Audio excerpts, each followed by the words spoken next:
Bonjour à tous, soyez les bienvenus sur le plateau d'On va vous réveiller. C'est un événement, c'est la fin de semaine, bientôt le week-end, bien sûr. Michel Serra est de retour. Enfin, vous avez trouvé le temps long, comme nous. Je suis pas parti bien longtemps quand même. Ah ben ça fait 3 bien. semaines, Non, 15 je jours. crois que ça fait 4 semaines quand Ah même. oui, vous avez un peu pris des vacances, vous. Oui, on a tous été un petit peu fautifs dans Mais l'histoire. alors, par contre, les livres se sont accumulés. Les livres et les demandes aussi. Et les demandes, là, on va être obligé de doubler l'horaire. Hein. Alors, simplement pour vous dire que d'ici la fin du mois, on aura quelques émissions autour de livres assez scolaires, si l'on peut dire, puisque dans pas longtemps vous recevrez un livre sur l'enseignement des mathématiques, mais assez extraordinaire. Que je redoute, oui, moi aussi d'ailleurs. que je redoute parce que j'ai arrêté les mathématiques en 5e. Moi en tout cas, 6e. d'écouter les cours. Donc tu vois, tu es plus compétent que moi. Exactement. Ça me fait plaisir pour une fois. Et aujourd'hui, alors, on va parler d'une méthode. Soi-disant pour le moment, on verra à la fin de l'émission, soi-disant infaillible pour réussir nos études avec Antoinette Chanclot, mais je me suis permis de la présenter en tout cas dans son identité ici. Michel, à vous de tirer un petit peu le fil d'Ariane. Voilà, c'est pas facile, hein. Parce que Antoinette Chanclot, c'est pas un itinéraire simple. Alors je voudrais dire d'abord, avant toute chose, c'est que elle a vécu son itinéraire avec une énergie admirable, qui fait qu'elle est partie de Biélorussie à 18 ans, si mes souvenirs sont bons. Voilà. Déjà à 15 ans, sa maman lui avait coupé les vivres, alors elle a créé un petit business avec des chiens autour de chez elle. 12 ans même, voilà, 12 ans, oui, voilà. Donc, parce qu'elle en avait marre de faire du piano, du violon, ça, c'était pas son truc. Mais là, n'a pas empêché à l'autre. Non, n'a pas empêché, non, le business elle a continué avec le piano, même le violon qu'elle a jeté sur un mur. Enfin, bon, voilà. Donc ça, elle a déjà eu quand même une enfance à la fois très formatrice, parce que l'école soviétique, c'est pas une école où on faisait ce qu'on voulait. Hein. Ça faut. On apprenait des choses, voilà. Mais c'est un avantage pour l'école. Donc elle a quitté la Biélorussie, elle est allée en Allemagne, elle s'est mariée, voilà. Et puis elle a trouvé que c'était un peu gnangnan tout ça, hein, un peu gnangnan l'Allemagne. Voilà, cuisine, les enfants et l'église, ça va comme ça. Donc dit moi je veux reprendre des études. Et puis quoi de mieux que la France, l'Angleterre, l'Allemagne, Puis c'est vraiment bien de se lancer dans des études. En France, à 25 ans, quand on parle pas français, il n'y a rien de plus simple. Il faut dire que... oui, alors je vais commencer par la France. Vous avez commencé par la France, hein, les États-Unis. Après, vous êtes allé aux États-Unis aussi. J'étais aux États-Unis, mais pas pour les études. Bon, j'ai fait l'école, l'Université Hofstra de New York, mais c'était dans le cadre des cours d'été à Nice. Donc l'université Hofstra de New York, elle est venue à Nice pour enseigner le cours de droit américain. Et donc les meilleurs étudiants de notre université de Nice étaient sélectionnés, donc ils pouvaient participer gratuitement à ces programmes. Et donc j'étais sélectionnée chaque année. Ça m'a permis de progresser en anglais. Donc voilà, enfin, voyez, c'est juste passage comme ça. Bon. Mais alors, la deuxième chose intéressante à dire, c'est que Antoinette Chanclot, elle n'est pas comme beaucoup de profs qui enseignent des tas de choses. Et puis quand ils ont fini d'enseigner, ils disent je sais et donc voilà. Antoinette Chanclot, elle a décidé de partager son expérience personnelle sous forme de conseils. Voilà. Alors c'est bien parce que c'est au fond c'est le statut de la grande sœur, si je puis dire, hein, qui explique à d'autres étudiants comment elle s'en est sortie et comment elle a fait pour s'en tirer en arrivant effectivement pleinement adulte dans une université où il y avait 7 petits étudiants dans tous les coins et sans savoir un mot de français. Et voilà. Alors, elle raconte, c'est donc pas du tout didactique au sens je fais un cours, je suis le prof, je vous apprends à apprendre, voilà. Bon. Et troisième intérêt, c'est que elle raconte quand même sa vie. Alors là, son éditeur a beaucoup insisté, d'après ce qu'elle m'a dit tout à l'heure, pour dire mais non, dites-nous qu'est-ce que vous avez vécu et comment, en l'ayant vécu, ça vous a inciter à tirer cette leçon de votre vie. Et ça, je pense que c'est un des grands intérêts du livre. Parce que des livres sur comment apprendre, comment étudier, comment organiser son temps, il y en a, et ils sont toujours faits par des profs d'organisation, alors des tableaux, voilà, voilà, c'est toujours l'expérience vécue qui fait passer les choses. C'est justement l'originalité de ces livres, parce que il n'est pas du tout scientifique ou académique, il est écrit par une étudiante qui parle aux autres étudiants. Voilà. Donc je m'adresse à eux, je prends donc leur place, donc je me mets de leur côté et je leur dis, donc voilà mon expérience et je souhaite que vous en bénéficiez, ce qui vous permet d'économiser des années ou des mois de rodage pénible pour découvrir comment faire le vélo tout seul. Alors que moi, je l'ai déjà vécu et bon, depuis plusieurs mois et années, je me suis constituée à cette méthode. Donc, et c'est pour cela que j'ai écrit ce livre, en espérant que ça profite aux étudiants et ça leur économise beaucoup d'énergie et du temps pour améliorer leur performance. Alors concrètement, lorsque on ouvre les pages, voilà deux exemples qui sont assez révélateurs, je trouve, de l'esprit. Alors on a tout à l'heure on parlait d'académisme, de choses assez didactiques. Là, par exemple, vous avez un tableau ici fait, voilà.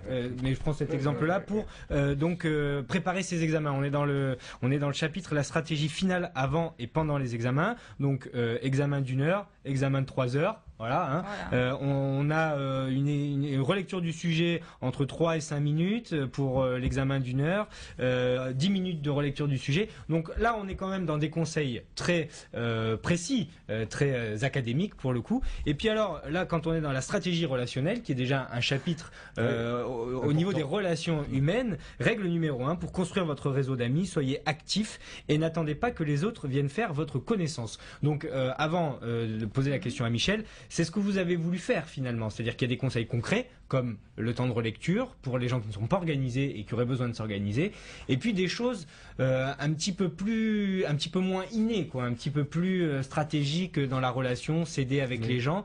Donc il y a un côté quand même très humain dans le bouquin. Voilà, donc finalement ça combine plusieurs piliers.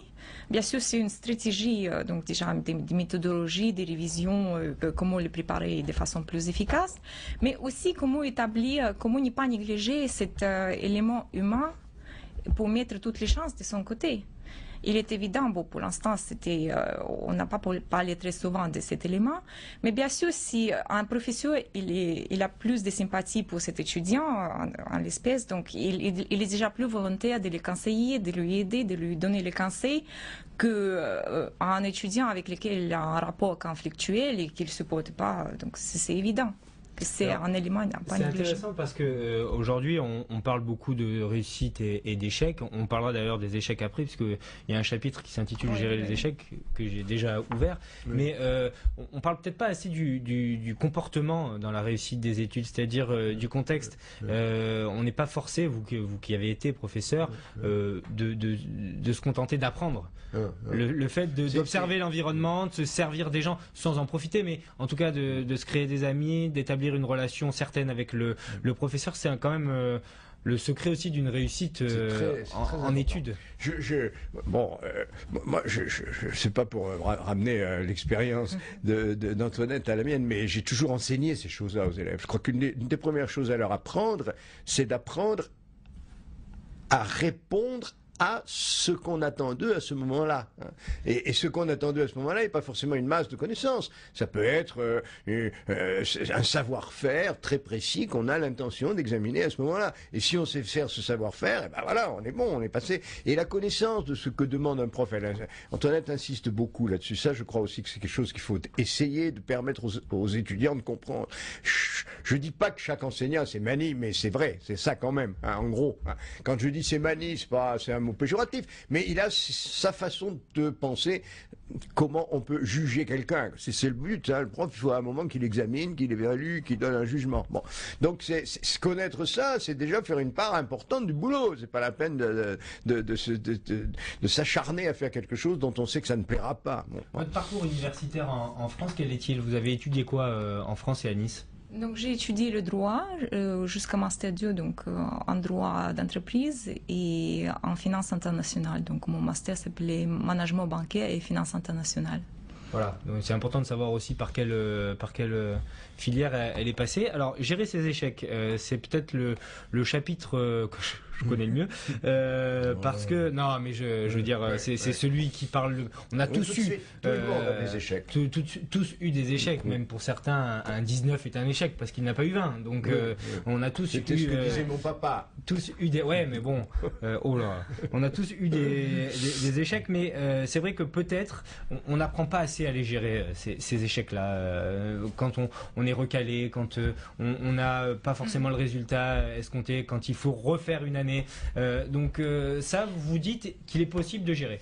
Alors c'est un élément déterminant pour moi, et parce que déjà venant d'Allemagne et étant d'origine russe, je n'y parlais pas en mode français au début de mon cursus. Donc bon, c'était très dur au début, et bien sûr j'ai subi quelques échecs, bon, des mauvaises notes comme tout le monde.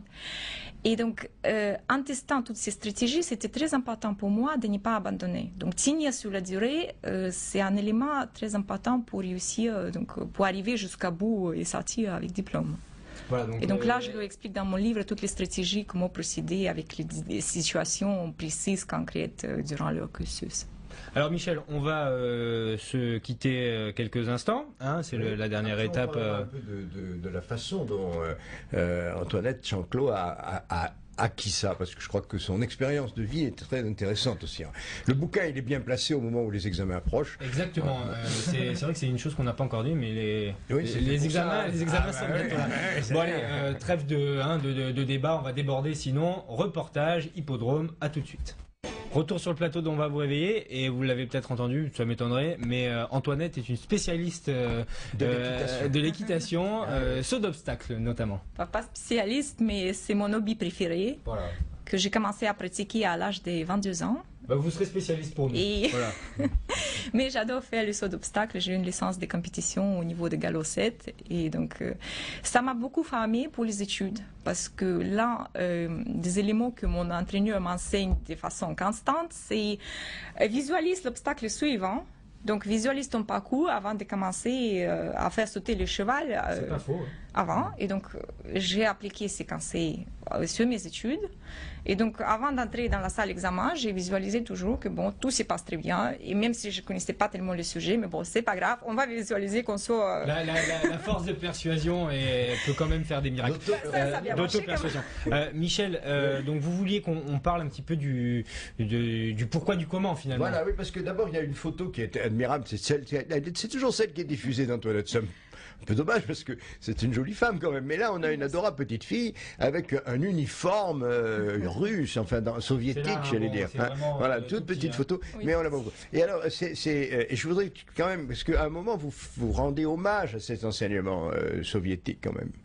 Oui, parce que ça forme pour la vie. Déjà, bon, les exigences n'étaient pas les mêmes. Mais pour moi, ça a aggravé en plus parce que à côté de mon école traditionnelle, j'étais obligée, donc contre mon gré, suivre l'école de musique. Parce que ma mère, elle a projeté sur moi donc ses espérances que je devienne une pianiste virtueuse. Et donc, toute mon enfance, j'ai passé dans les deux écoles. Donc, j'ai joué presque chaque jour 2 heures du piano pour préparer mes conseils et mes examens. Et donc, ça forme. Donc, ça m'a obligée déjà d'être plus organisée, de définir mes objectifs et de vivre tout un autre mode de vie que pour la plupart des élèves. Mais en même temps, ça vous a appris à affirmer vos choix, parce qu'à un moment, vous avez dit quand même, bon, bah, c'est bien le piano, ça va, la barbe, il faut que je quitte tout ça, quoi. Voilà. Je ne vais pas vous poser une question indiscrète, mais par rapport à l'éducation, vous me direz, je ne vais pas vous raconter ça, et ça, on n'en parle plus. Mais par rapport à l'éducation, c'est important parce que vous parlez toujours de votre mère et vous ne parlez jamais de votre père. Non, parce que j'ai grandi justement avec ma mère. Grandi avec non, ils se sont divorcés. C'est pas le même niveau de relation hein, pour une petite fille que d'être en.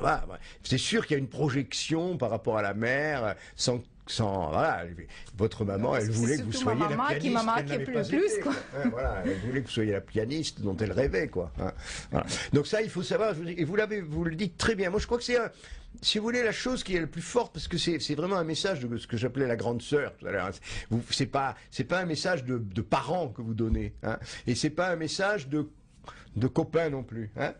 Vous situez à ce niveau-là de la grande sœur, quoi, qui dit des choses par rapport à des plus jeunes qui arrivent et qui vont faire des gaffes. Et attendez, je vais vous en éviter 3 ou 4 et je vais vous empêcher de faire de perdre du temps, quoi, surtout. Mais ce qui me paraît le plus important, c'est que vous dites quand on doit et on peut imposer ce qu'on veut quand même, hein, ce qu'on veut être et ce qu'on veut faire. Voilà. Et ça, je crois que c'est quelque chose qu'il faut dire beaucoup à une génération d'occidentaux qui sont un peu perdus, parce que le travail se fait rare. C'est de l'existentialisme moderne. Oui, peut-être, être ce qu'on veut être, quoi. Hein. Mais savoir l'imposer, et de se l'imposer à soi-même aussi, hein, parce que vous êtes il y a beaucoup il faut une maîtrise de soi considérable dans votre travail. Oui, absolument. Déjà, pour réussir sa vie, il faut d'abord avoir une vision de sa vie, comme on se souhaite avoir.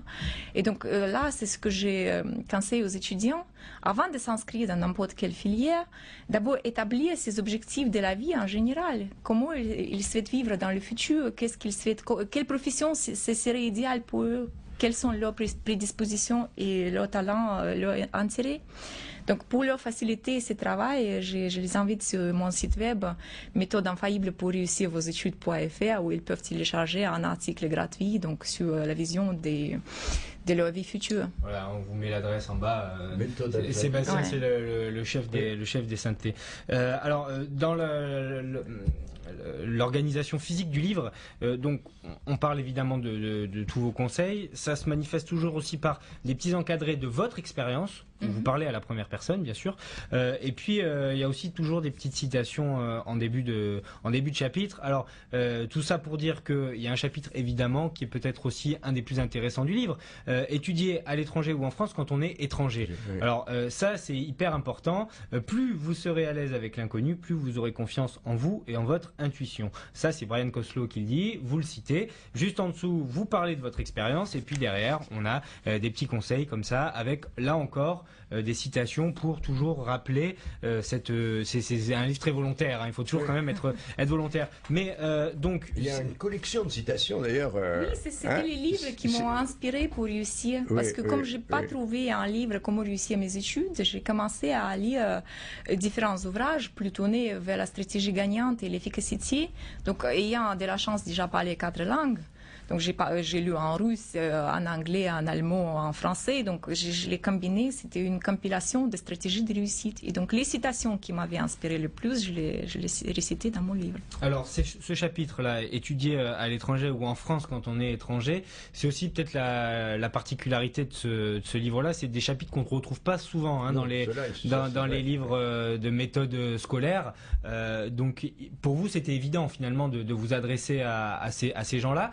Aujourd'hui, dans le cas d'un étudiant étranger qui vient en France, quels sont les conseils, les premiers conseils à prendre en compte? Déjà, il faut comprendre que celui-là, il a beaucoup plus de difficultés. Bon, il vient dans un pays qui n'est pas le leur, peut-être il ne parle pas encore la langue, il y a le problème de logement, de la vie courante qu'il a à gérer. Donc, il est obligé d'être plus discipliné, plus organisé. Donc, ce que je leur conseille, c'est surtout optimiser leur temps de façon optimale. Pour ne pas se sentir dispersé, donc déchiré, c'est fixer les objectifs journaliers et aller sur les priorités. Parce que bon, c'est évident, on ne peut pas faire tout et en même temps, donc pour vraiment garder l'équilibre. Alors, est-ce qu'il est obligatoire de se concentrer vraiment très fortement, dans un premier temps, sur la langue? Est-ce que ça doit être la première priorité? On ne peut pas se disperser sur autre chose. Il faut maîtriser le plus vite possible la langue. Et mon deuxième conseil, donc plus il fréquente les Français, donc surtout pour les étudiants qui étudient ici en France, plus donc il émerge dans la vie de tous les jours du pays, donc mieux ils réussissent et plus vite, plus facilement ils vont parler la langue. Et puis les Français aiment bien les étudiantes russes, biélorusses, en général. On est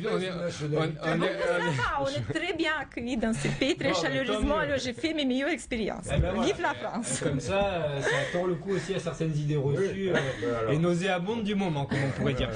Non mais Michel, pour avoir votre avis un peu là-dessus aussi, c'est vrai que c'est pas mal d'avoir des conseils quand on se prépare nous-mêmes à partir à l'étranger ou quand on est étranger. Tout à fait. C'est vrai que c'est un des chapitres les plus originaux de lui, parce que c'est pas une expérience qui est souvent exprimée en français. Peut-être elle est exprimée en anglais pour les étudiantes anglaises qui rentrent, mais c'est vrai qu'elle est très bien. Et puis moi, ce que je trouve c'est cette attitude, c'est ce qu'on me disait, la positive attitude.